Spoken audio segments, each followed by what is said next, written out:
O paring Romel, paano ba yan? 1-0 tayo. This video is no longer available due to a copyright claim by Gossip Central. Imposibleng hindi mo pa na-receive yung love letter ni Lolo. Actually, kanina pang 11:58 local time ito na na-receive ko pala. Hindi ko nabasa. Busy kasi sa pagtatrabaho para hindi umasa sa ayuda ni Rafi Tulfo. Ngayon, marami ang naiintriga. Anong video ba yan, Gossip Central? Bakit mo naman kinapit right strike itong si Bex? Kaya naman pala nanginginig na. Kaya naman pala todo lagari na sa kabilang channel ng abuluyan niya.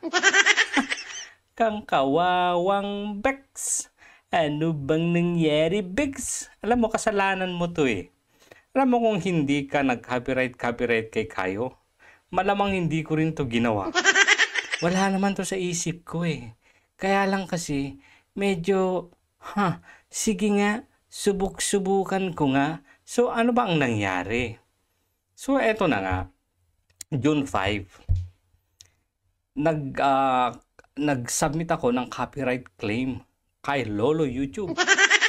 Ngayon, siyempre magre-reply yan. Sabi, copyright infringement notification confirmation. Sabi niya, thank you for your submission. It is under review to ensure it is valid and includes all required elements. We will reply to this email when we've taken action on your request. So, you can also check on the status on your check down blah blah blah blah blah blah. So, June 5 yan. Ano na ngayon? June 14. So, ang nangyari dyan, the same day, meron akong na-receive. Ito ulit. Sabi, hi Gossip Central, YouTube. Thank you for your removal request. We've reviewed your request and need some more information from you before we proceed. Ako po. Please read the entire email carefully for a complete update of each video's status. Add video details. So sabi dito, action required. Your identification of the specific copyrighted work at issue is unclear. Naku po, bakit kaya? To identify the specific work allegedly infringed, answer some or all of the following questions will be helpful. Required. What is the title of your copyrighted work? If your work is untitled, give a description of the content in its work. What type of copyrighted work it is. So encouraged daw. Medyo hindi ko na pinakialaman yan. Nung na-receive ko ang message na to, sabi ko kay Lolo YouTube, akala mo naman hindi ako handa. Alam ko na tong procedure na to eh. Kaya naghanda na ako. So anong ginawa ko? Eto yung reply ko. Pasensya na, medyo yung English natin hindi talaga maganda eh. Pero bottom line, naiintindihan ni YouTube at ang resulta, copyright strike sa channel ni Bex. Paring Romel, paano ba yan? Dalawa ka na. May mga sumusunod pa. Actually, may nagawa na akong video guys. Hindi ko mailabas-labas kasi nadulas ako dun eh. Eto yun oh. Nadulas ako eh. Yung araw na yun oh. Sayang. Pero hindi ko may labas-labas kasi nadulas ka ako. So, eto na yung sinabi ko. Good day. This will help you understand my copyright claim against Melo Yap Reacts. Melo Yap Reacts video where my video appeared. Title, Gandang umaga po sa lahat, nakaiyak na ba ang mga zombie? Nilagay ko yung link. Where my video appeared, entire video. So, yung buong video ni Melo Yap, kinuha sa aking video. Imagine, sabi ko, imposibleng hindi papasok to. Entire video niya. Laman video ko. So, kaya ito yung inuna ko. Inuna, ibig sabihin marami pa. Bye-bye! So, my video title, part 1. Ito yon. Yung mga hindi pa nakapanood, panoorin nyo or ipa-play natin mamaya. No class na vlogger ni Raffy Tulfo, kumahol pero siya ang nakagat. No class na vlogger ni Raffy Tulfo, nag-copyright, siya ang nasampal. Infringe video from the start until 0:21. Imagine ha, 21 seconds yung video ko. Tapos ginawa niyang 40 seconds. So inulit-ulit pa niya. Tanga ka talaga. Kamu kasi. So ito pa. The infringed video is my original work and I never gave to anyone the right or rights to re-upload in any social media platforms or any video hosting sites. Ito yung part na talagang naglubog sa kanya. Pakiramdam ko lang ha, kaya na-approve eh. Furthermore, there was a comment below.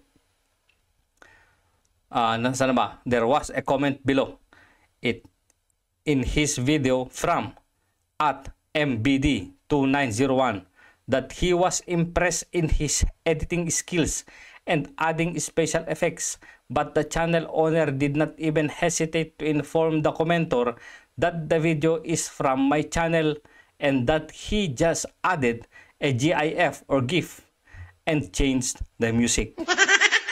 In addition, the comment of @mbs2901 was replied by one of my viewers at catsflowers6065, who I am assuming that have seen my video, saying that the video is mine.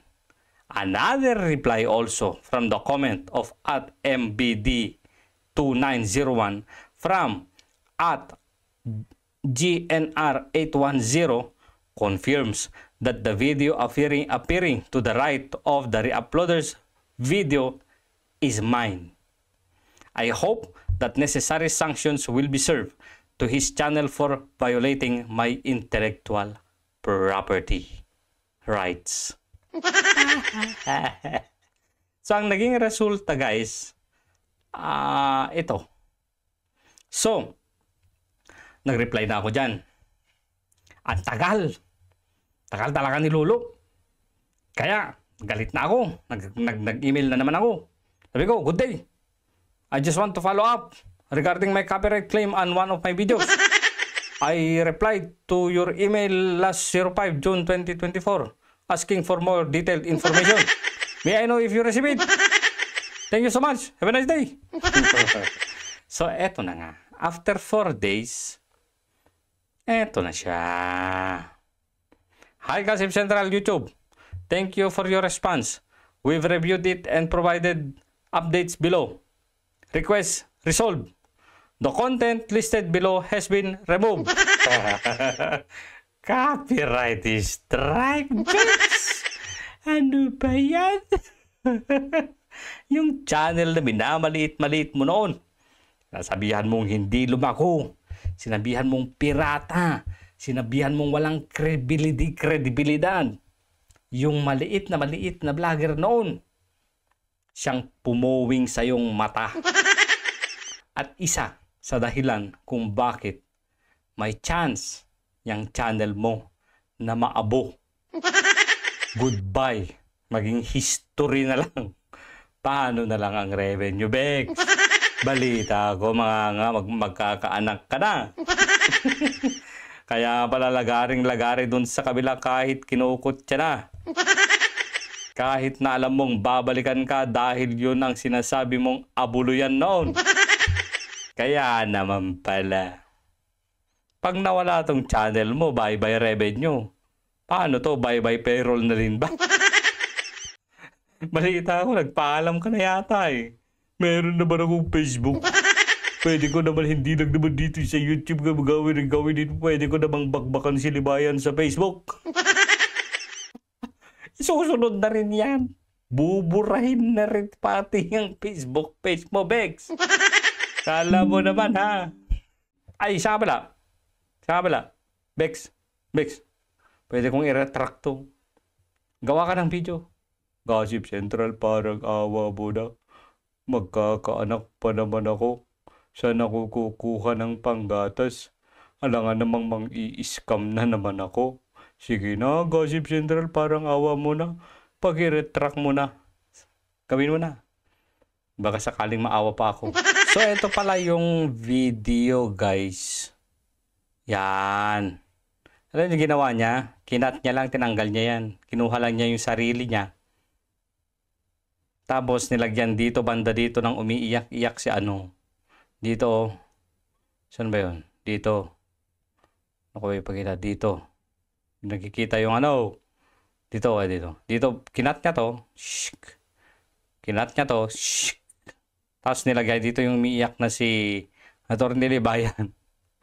Tapos binago na yung music. Ayun na. Hindi copyright ka ngayon, tanga.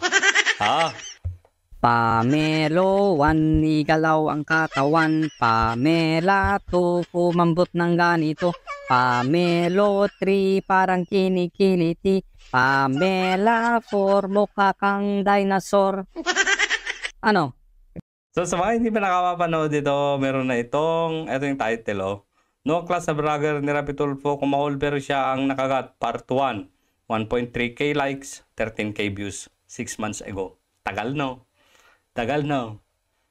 Kung hindi ka sana nag-copyright kay Kayo, hindi rin ako magka-copyright sa'yo, tanga.